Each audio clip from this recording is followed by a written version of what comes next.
very warm welcome to another great episode of Living Precepts right here on Africa USA Radio. And thank you so much for joining us. I am with another great guest today. As you know, I specialize with amazing, beautiful guests. And today I just happen to have one of those. She goes by the name of Lerato Dube. And she's our guest author today. She's also happens to be an executive coach. So we're going to have a wonderful time with her.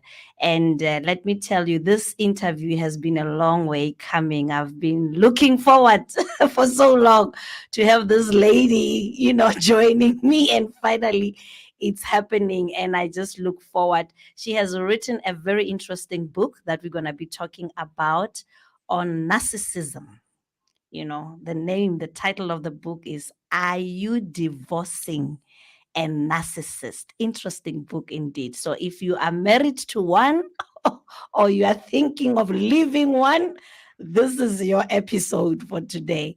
She's going to be talking more about her experience, what she went through, during the process, of in her relationship with somebody that she married as a narcissist. I'm sure you're going to learn a lot out of that. But before that, I just want to introduce you to her, to get her on board so that she can tell us who she is, a bit of her background, so that you can just get to know a little bit of who, up close and personal, so that we can get to know her a bit up close and personal before she tells us all this juicy stuff from the book that she has written. Hi, Sis Lerato. Good morning. Good morning. How are How you? are you, my lady? You're looking so Oh, beautiful. You're glowing, man.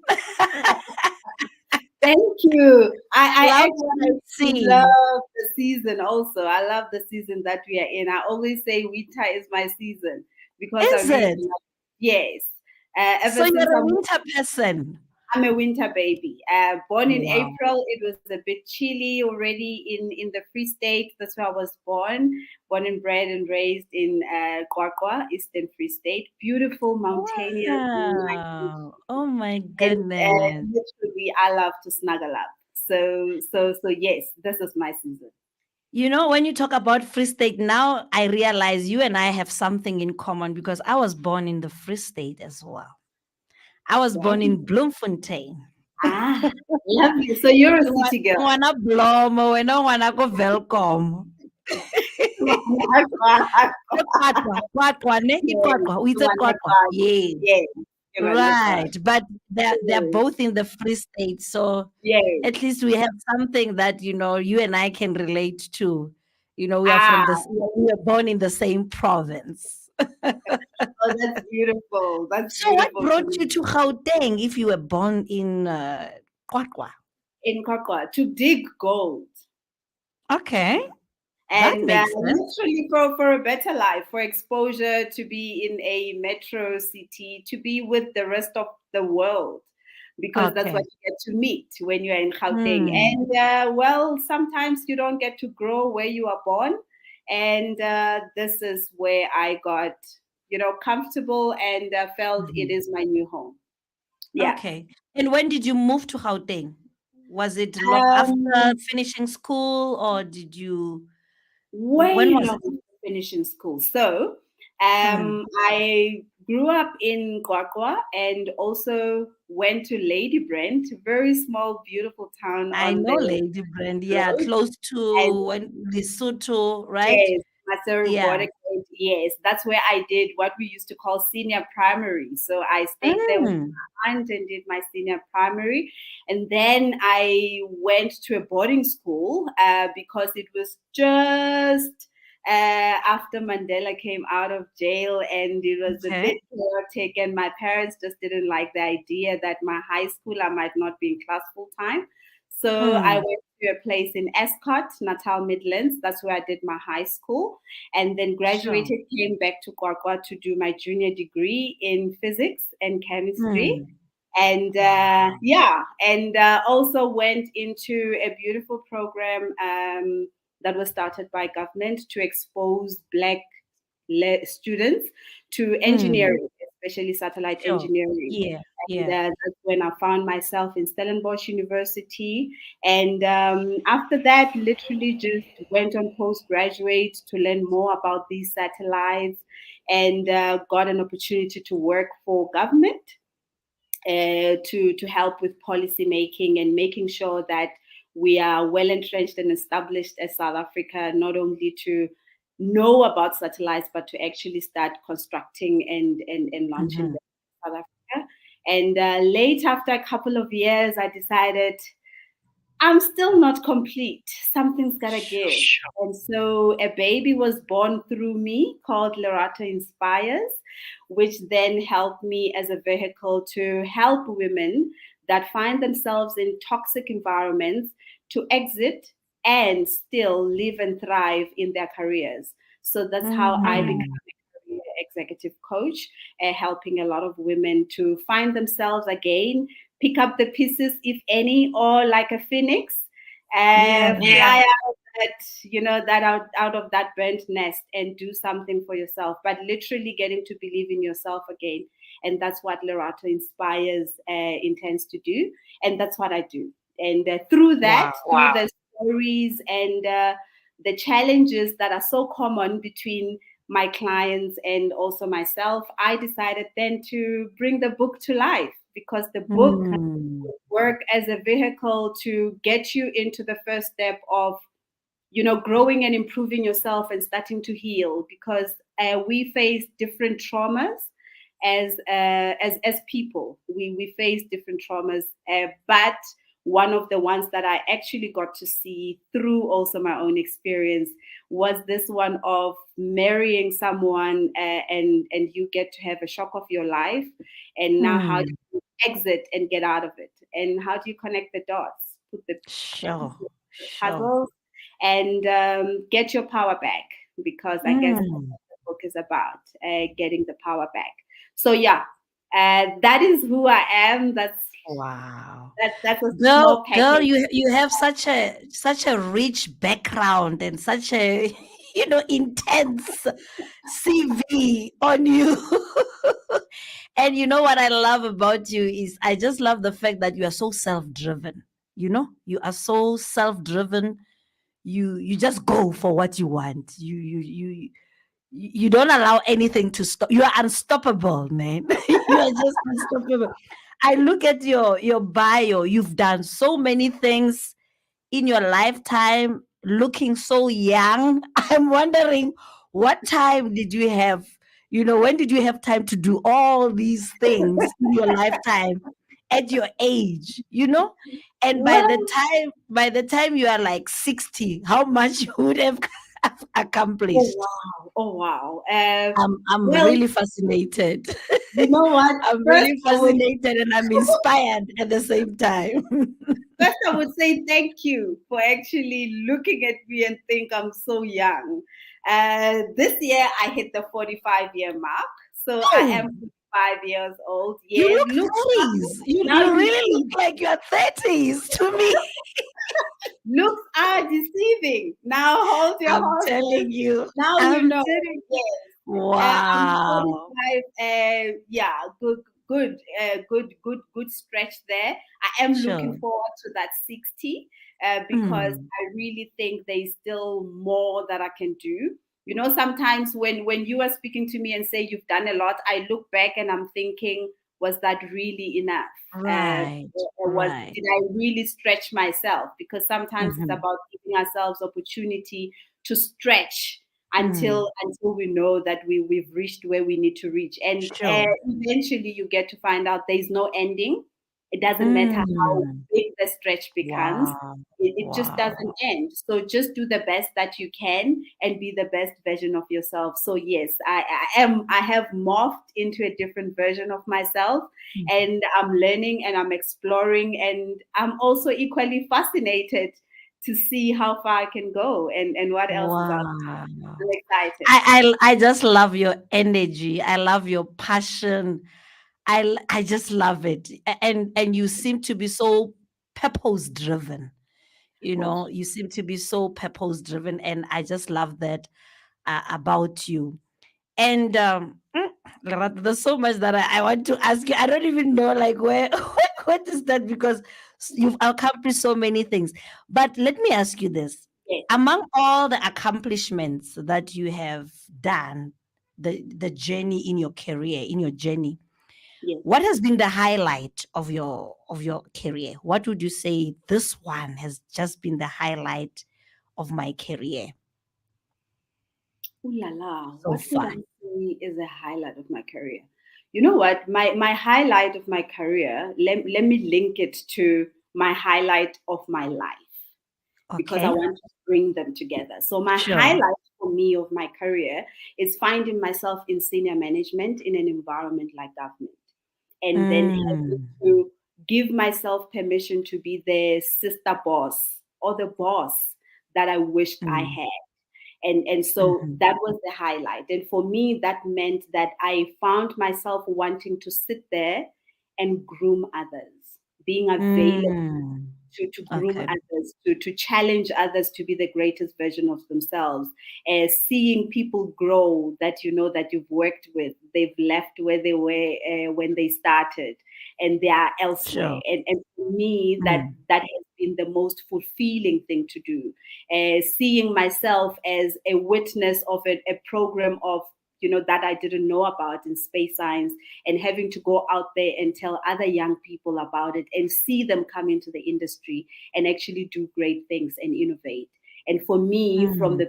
from an angle of nurturing and giving others the opportunity to grow and find themselves and find their feet, and also believe that they can be anything they want to be. That for me Mm. has been Mm. the highlight of my career. And the reason I say I link that with my personal experience, the personal experience is that of being a mother. At the time Mm. that I got an opportunity to be a senior manager, I was pregnant with my son. So those Wow. two things literally gave me a different perspective in life, because I was like, here I am at 36 about to give birth to my son, and first time being a mother, and also Mm. first time being a senior manager. And why did these two things happen at the same time? There is no way that God can make a mistake and Sure. Yeah. an opportunity that you can't make sense of. And because I also grew up knowing that I should give reasons why things happen in my life, and some of those reasons was perhaps God knew that my natural instinct is to nurture, and now how do I show Mm. up as that nurturing leader in my workspace, knowing that I'll be a mother? So how does that instinct get to work for me everywhere that I'm at, that I'm able to show up as a nurturer and also a leader, but also as Wow. a person that is able to learn through others? Because as a mother, you get to relive your life through your child. You relearn, you remember certain things, and Mm. you become Mm. aware how you've been so automated.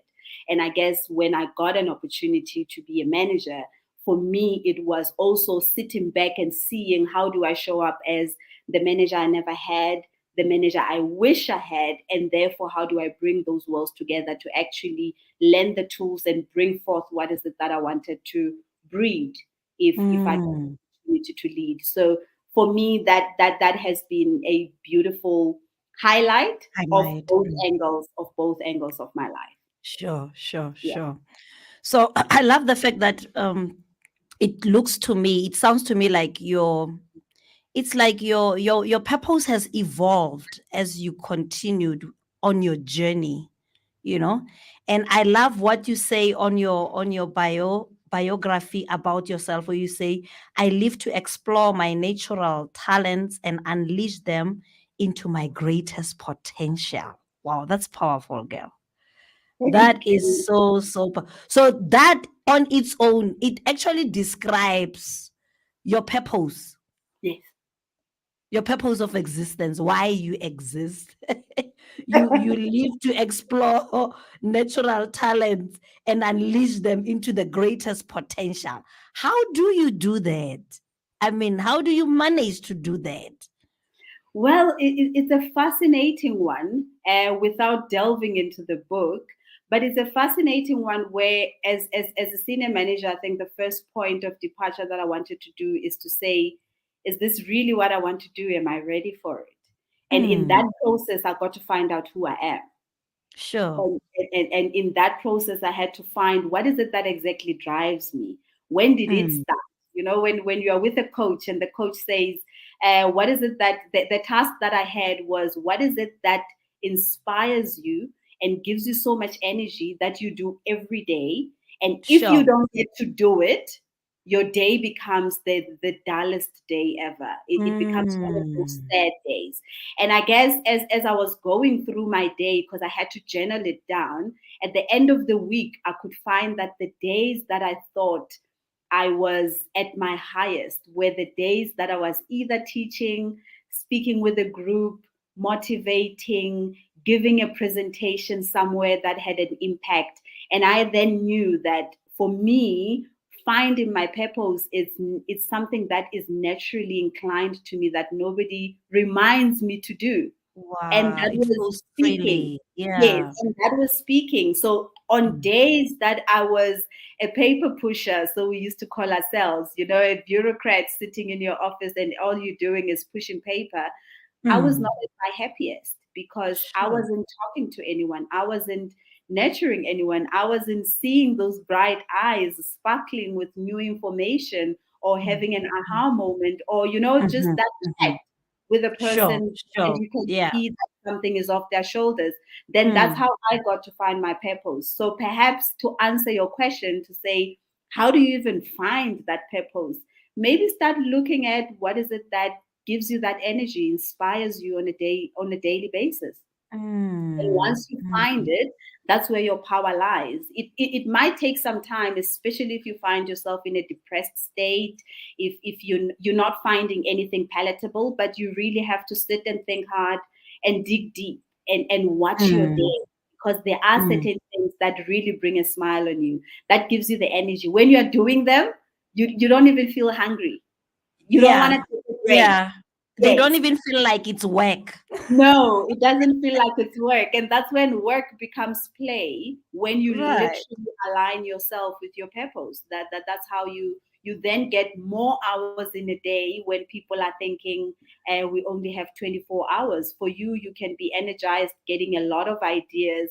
And I Mm, see it with children, I see it with young people. There are certain things you don't remind them to do. You might have to force them to do homework, but you mm. don't remind them to play their sports. You don't remind No. them to do their TV games. You don't invite them to do whether it is this social media videos or whatever. They can be so innovative doing something that is naturally inclined to them. And when Mm. they are lucky and they get to align that with the career that they go into, they can actually thrive and grow and they'll never come to that T junction.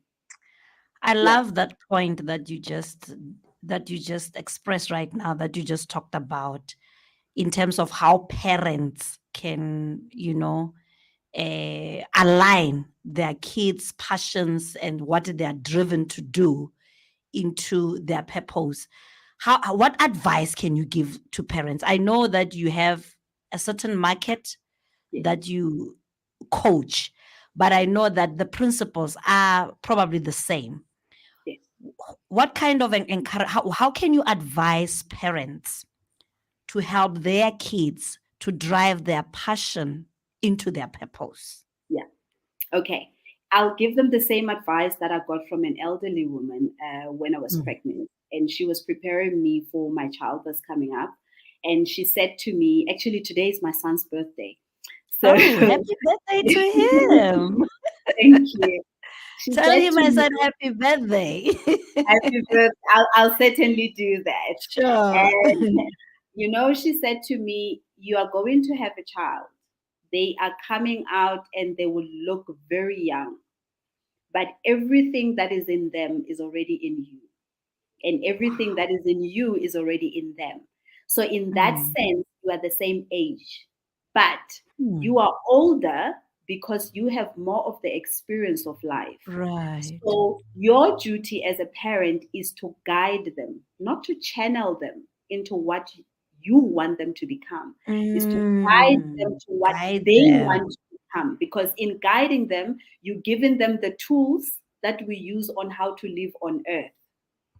But you are now encouraging them to take what they came here to give us, to actually give it Sure. to us. So Mm. that means that as a parent, more importantly, before you have all these higher hopes for your child, is to sit and watch them and observe them and know them. Because sometimes we Mm. don't give ourselves the opportunity to know who our kids are. No. It's Yeah. very easy to say, no, they're very lazy, they're this, but you actually don't sit down and see what is it that they like. Study them. Mm. Yes, What do what they is it like? yes, What what is do they their like? passion? Yes, Yeah. what are they inclined to doing? And we also don't Mm. listen because they do speak, they do tell us, They but we don't do. listen because we've got something else that we have. We already have the school that we Mm. want them to be at because we think it's going to be so prestigious, they're going to get opportunities, and not seeing that life is no longer the same as when we were growing up. When I was No. growing up, going to a specific school meant getting out of poverty, getting out of an environment that is Oh. toxic, Mm. leaving a certain environment that is full of strikes or bombs or Mm-hmm. anything like Mm-hmm. that, Mm. leaving the Mm. country that is unstable. But Yeah. now Yeah. the ball game Things have it's a different changed. ball game. It's a different ball game. Mm. Now we must listen such that we can see what is it that they love doing, nurture them, and also expose them to more than one thing, because sometimes we come with a script. We think if we do it like this, it will work. Maybe your Or script if will we've done it that way, then it would end, still work for it will them. still work for them today. And Mm. now, Mm. I mean, look at the laws. The law says you can't beat up your kids. And people laugh Mm. when they say, the reason I chose maths and science for me at school is because I could only sit for a short period of time in an exam room. And that Mm. meant not writing paragraphs. It Sure. meant just working with numbers and Mm. getting out as fast as I could. Did I love Mm. math? I loved it because it gave me the chance to stay the shortest period. And I also got to a school that allowed me not to stay long if I didn't want to be long in the class. If I was done with my work, I'll be out playing. But now we Mm. now maybe your child doesn't even like anything that they're doing. They just want to do sports. They just want to go and sing.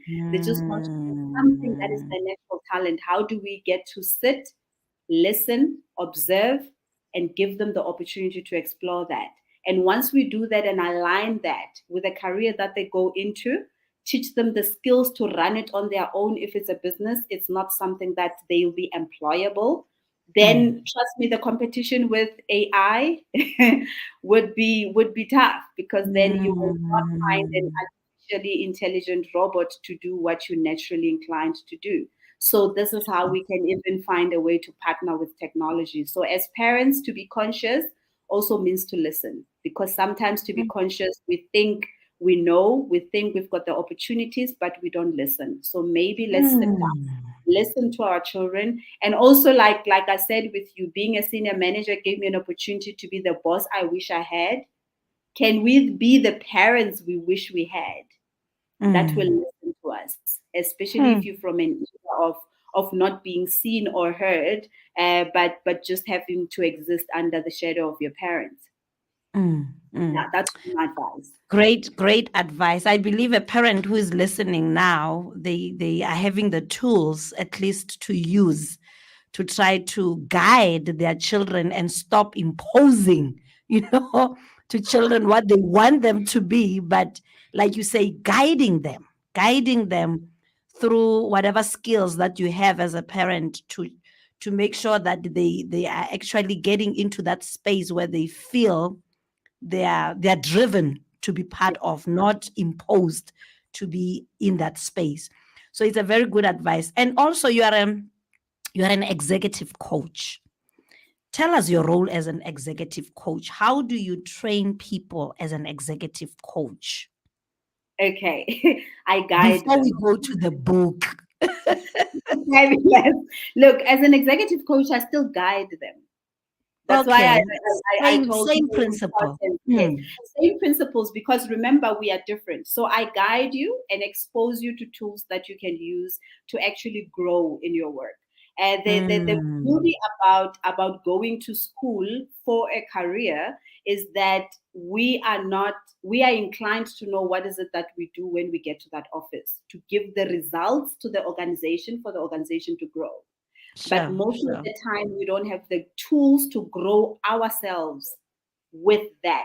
job. Wow. Because if you Okay. don't know who you are, then you don't know that growing beyond this could go beyond the technicalities. When you start your work Mm. in 10, you are more technical. It's about delivering the object, Mhm, right? mhm, So it's mhm. about delivering it. But as you grow and as you are going into the executive level, now the human part of you is also needed in this. You're no It longer that needs growth. machine that we Mm. want this out. Now the human part, now we want your intelligentsia. We want your EQ to know that now you're objective. But how do you Wow. get to take that out of you? And how do you then align all that with who you are? Because we show differently. Others are nurturing, others are go-getters. This is where you find a CEO that is employed for a specific time only to come Mm. and make sure that we downsize the organization. That Sure. may be a different person from Lerato who wants to come in and nurture. Lerato that Mm. wants to come in and nurture should never go into a position where they have to tell people that their jobs are gone. They've got 3 months to pick up.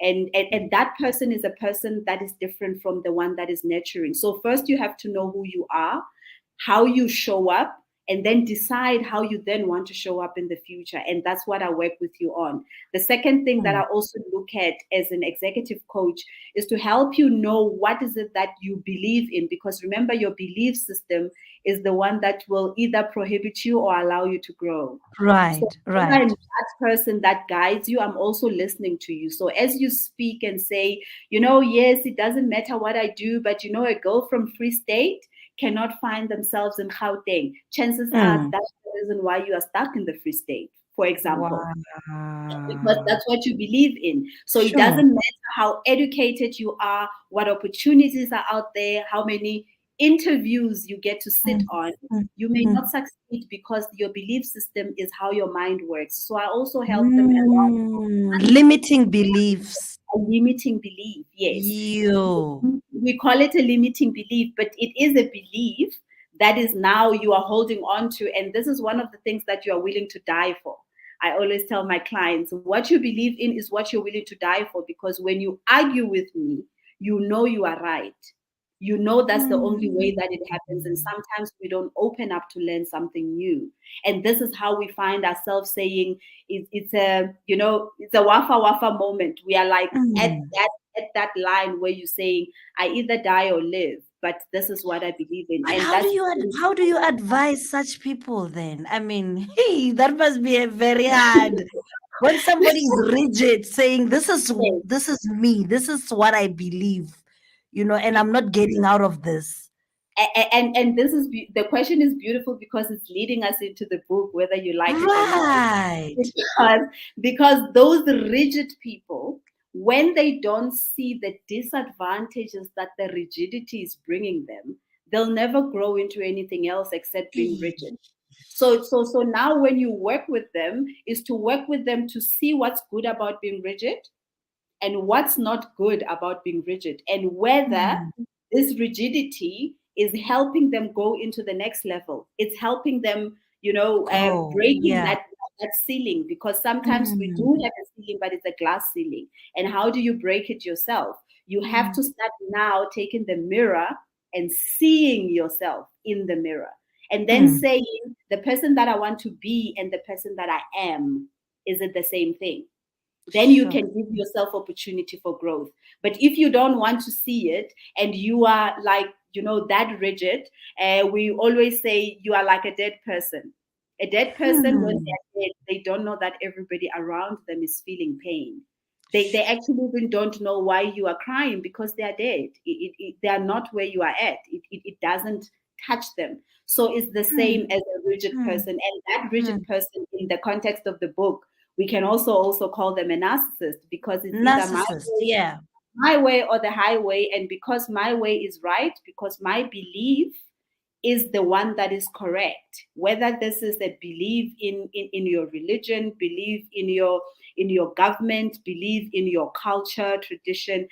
If you believe that's the only one that is correct, and you're not open to seeing how other people see the world, you'll find yourself only in that box, and people around you keep leaving, People coming in, they only like you for that particular level. When they grow out of your space. And therefore, you never Mm. go beyond where you want to be because you're telling yourself that you're going to be rigid. We're not saying don't have a purpose, Mm. don't be Mm. rigid. Also, your non rigidity allows you to empathize and to negotiate. Because if you have to be negotiating as an executive, you need a win win situation. Where at Mm. every platform that you Sure, add, it's not a sure, win sure. lose, it's a Mm. win win to build an organization. So if you are rigid, you are not building, you're destroying. And therefore, whatever Mm. little you could have built is not going to sustain, especially when No, no. times when when it's flood times, when it's Mm. earthquakes, you wouldn't even know how to design it because it's your way or the highway. So you can't listen to other people. So then it becomes a Mm. disadvantage. You don't grow. Then you cannot even be saying, I And have you a even coach. stifle other people around you to grow. Yes, Right? Because yes, you want them to see it your way, your not the way. way they see it, in order for them to grow. And at a work environment, the challenge about it is here you are, you have this educated people that just came out of school now with new Mm. researches being made, with new technologies being made, and they come to your space and you saying, I've been working here for 20 years and this is how we've been doing it. And we do have a lot of those I'm people not willing because to adjust to the new why system. should I adjust? It's working. I mean, why should you fix it? Why should you bring something new? This thing is not broken. It's been bringing me money forever. And then Oh. you find that in that space, COVID comes and you've got a policy that doesn't allow people to work from home. You still want people to come to the office, but then COVID is now a danger. Some of the situations will force you to change. But then you would find such people have only changed for a short span of time. Mm. When it was announced that we are literally a little bit safe now, we can take care of ourselves. Now they are forcing people to go back to the office. Then what happens? People resign and they go to Mm. organizations that are flexible and now allowing them to work from home because now they From can work home. around Yeah, children. yeah. They've seen it works. So they have Mm. seen it work. The business had not suffered because others, you ask them, has the business suffered during COVID period? Mm. No, it actually grew. People became more, more efficient because there were less meetings. Meetings were on point. They Right. were online. There was no traffic, and there was no one visiting anyone in their It cubicle. kind of made them rediscover themselves and new Yes, ways of, and yeah. new ways of doing the work and also appreciating being around their families and getting to be with their families Mm. and seeing their Mm. children grow. And now they appreciate it more. But then those managers still want the people back in the office. And then you now start to show them how many people have resigned. Are we going to be looking at this month after month? Or are you Mm. now going to start to open up to seeing how else Adjust. the world works? Yeah. Yes, yes. Learn to And then adjust. so they only learn through seeing things not happening well around them. That's when they start making. Hmm. Sis Lerato, let's talk about the book now. I can talk about, it's the way you just flow. I feel like I can talk to you for the whole day because you are so multifaceted.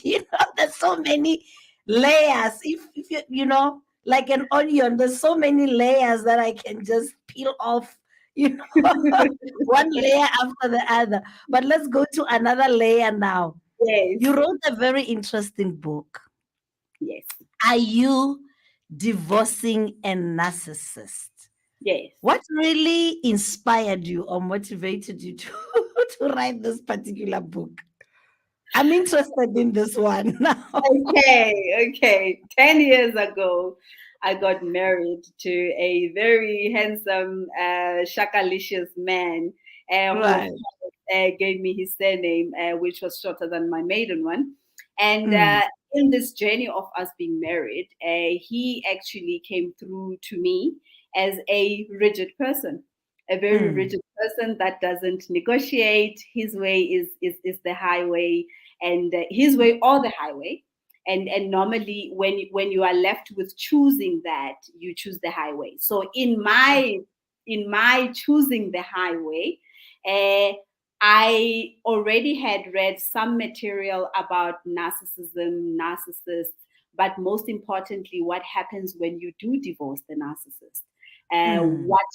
What is possible, and how Mhm. potentially long can it go? So when we did separate in 2016, which is 7 years ago, Mm. and lodging the divorce a year later in 2018, I was prepared for the long haul, but I was not prepared for this long haul. And so Mm. the title of divorcing is, what exactly are you doing during the process? Because the process might not be as short as you want it to be.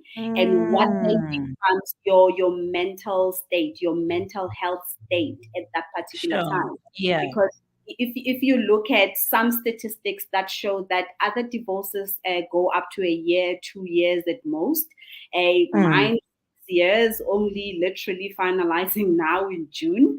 Wow. After And so many years. yes, after so many years, and I've got clients that have gone up to 15 years, literally not staying together, having separated, going through the courts, up and down, others 5 years, others 12 years. So it Mm. all depends on which angle you look at it from, what happens to you mentally, financially, it is dragging and draining. So I thought, you know what? After all this experience and the people that I've been working with, especially my clients as an executive coach, first you start blaming yourself that you are not advancing at work and you don't see what is Mm. it that could be dragging you back.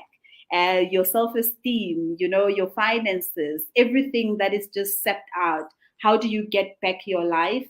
Still be contained and content with where you are at that moment while you're going through the Mm. process and not letting it go. Because if now we take Mm. my instance and take it back in the years when our mothers were young, they would Mm. leave our fathers, but they would never formally divorce. 30 years, 40 years later, this woman is called to come bury their husband, or this husband has Mm. to be found somewhere to come bury their wives. So for Mm. me, I needed to share what is it was I doing during this process, what worked, what didn't work, what did I get to reflect on.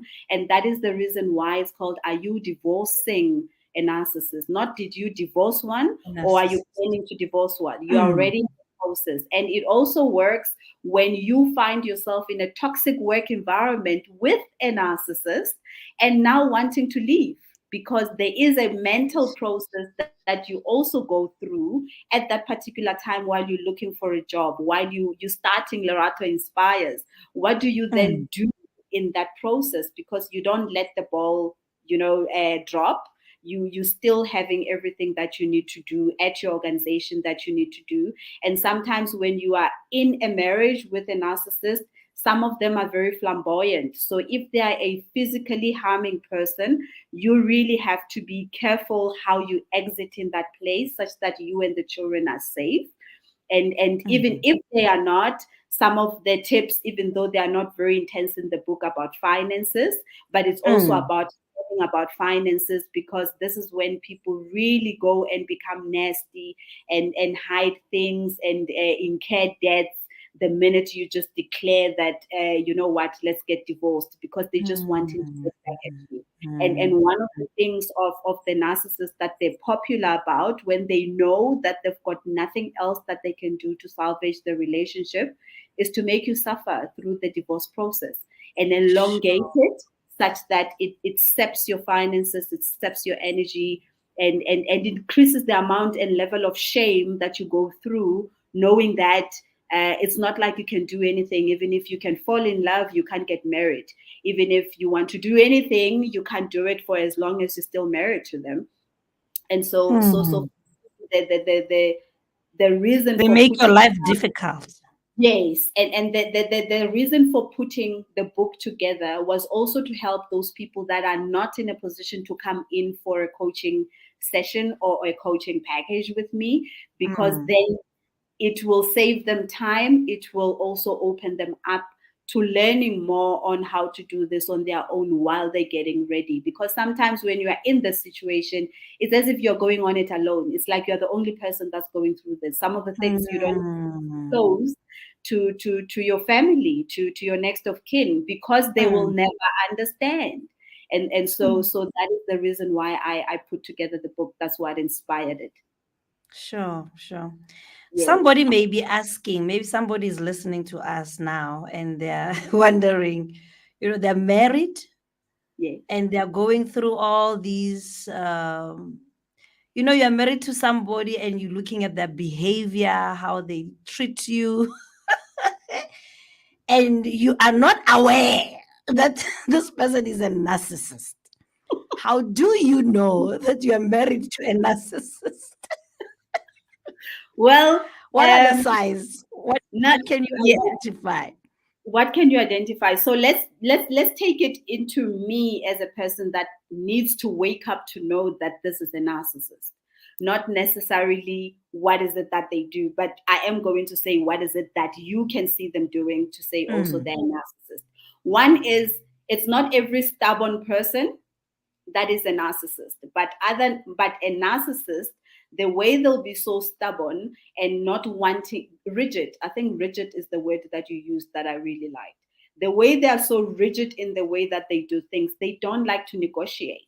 And if they negotiate with you, it's through Okay, manipulation. sure. So they get to manipulate you until it's their way.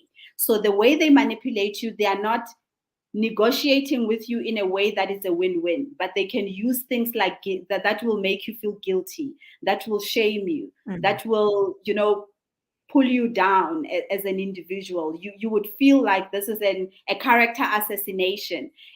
For Mm. a simple example is they can go into your looks. That now that you've got 3 kids, look at you, who's going to marry you? So My if you don't goodness. do what I want you to do, it's not like you've got an option out there. You might come Mm. home and tell them about your challenges at work, how your boss is ill treating you. And a week Mm. later, they use the same things and they say, you know what? Yeah, even Lerato, that's why Lerato can't even cope with you in the office when you are like this. I mean, who do you think is going to? So Mm. already they work a lot on your mind and your self esteem. And they do this Sure. when you really go into studying them, which I really took my time to do that through the book Yeah. also, is to also Mm. understand that when we are young, there are certain things that we take offense on, and then we find ourselves having to protect ourselves through Mm. events. Some of Mm. us, if you grew up in a toxic environment, whether the parents were manipulative towards each other or even they were fighting, you might be Mm. angry because you wanted to rescue one of them and you couldn't. And you actually take that anger with you wherever you go. And those Mm. unresolved feelings, you take them with you wherever you go. So when you are an older person and now you are in a relationship with your spouse, you find that you still want them to give you attention, but when they are not willingly giving you attention, you force them to, because one, you're the head of the Mm. household, or you are the nurturer, which is like a mother. So Mm. mothers do that. Most mothers do that back to their husbands if they really have non-narcissistic husbands. So they grew up Mm. not getting the love and demanding it from this guy, shouting at them, doing whatever. So when the community starts to see that you are that man that is shouted at by this woman, dragged from pillar to pillar by this woman, Mm. it also works on your self-esteem. And this woman is reminding you every day, I don't know who's going to marry a man like you. Even if you leave me, nobody is Mm. going to want you. So those kind of things that work on your self-esteem, this is what you go through. And this is the kind of people that they are. They also want to boss and bully you, right? And say Mm. to Mm. my experience was in my how I dressed, whether I wear makeup or not, whether I'm allowed to go with the girls or I'm not allowed. And so it came up to a point where it's no longer a negotiation. It's like I'm back at my father's house where I have to ask for permission. And most of the time when I ask for permission, the answer is no. And now as a spouse and a partner, you wanted the partnership. Either we do things together, the answer is no, we don't do that. Who does that? I'm not in the mood to do that. Little things, Mm. little subtle things like that. Even if you're planning a holiday, you can be dropped a week earlier before the holiday. Before you go on holiday, he can decide that no, I actually have a very important business something, so you can go alone. And when you kind of like talk to other women, you get to see this is what they are in their relationship. You go in there hoping for a partnership, and when you get there, you become a single-handed parent. And single-handed Mm. means you do things alone with the kids, not things with the family. And now this also impacts bad on you. You the first thing that you get to experience is memory loss. And Mm. now when you have Mm. this memory loss, people call it I think cabbage brain or something, where they Mm. say, when you have your first child, it's like your brain splits into two, and then you give your child Mm. the brain. And then now, can you imagine if you've got 5 kids? Now you actually don't have a brain at all. But the Yo. forgetfulness that you actually get to have and experience is because of the manipulation. Now, how the mind wants to shut you up from anything that is traumatic, that you only get to have experiences that are beautiful. Anything that is traumatic, it shuts it out. But then in the process, it shuts out a whole lot of information that you needed to have kept at that particular Hi. time. And therefore, you are forgetful. You go into the room and you say you want to pick up something and you forgot why you are in this room. And somebody says, after Mm. 31 and you've got so many kids, don't worry, it's forgetfulness. You can eat however many omega 3s and 6. It's because of the trauma and you're trying to protect yourself. One of the other symptoms that people get is the stiff neck.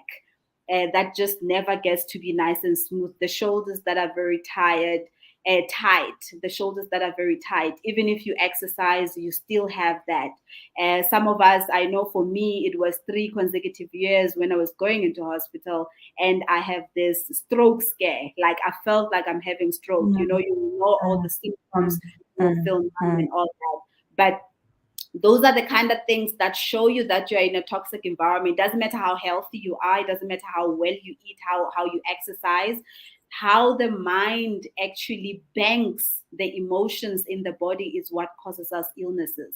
And for us, when you are with a narcissist and it's perpetual and it's for years, other people just drop down and die. Other people lose their mind in a sense of you get diagnosed with a whole lot of things in your older age. By the time you are in your 30s, in your 40s, if you don't have depression, you've got bipolar, you've got schizophrenia, you've got all those mental illnesses that just show you that your reality and your wish that you once had going into this marriage just never works. But then society tells you that it's marriage, it's like that. So if you're a man, they'll Mm. say that's what women are. If you're a woman, they'll say that's what men are. So literally, the book is trying to say, are you coming out of a society that believes in patriarchy to a level that it is harmful for you when you find someone that thinks they should be in leadership to even control when you should breathe in, when you should breathe out, what kind of food you should eat, what you should dress up as, Mm. what kind of Mm. job you Mm. should do. Mm. And if you're in that job, when should you knock off?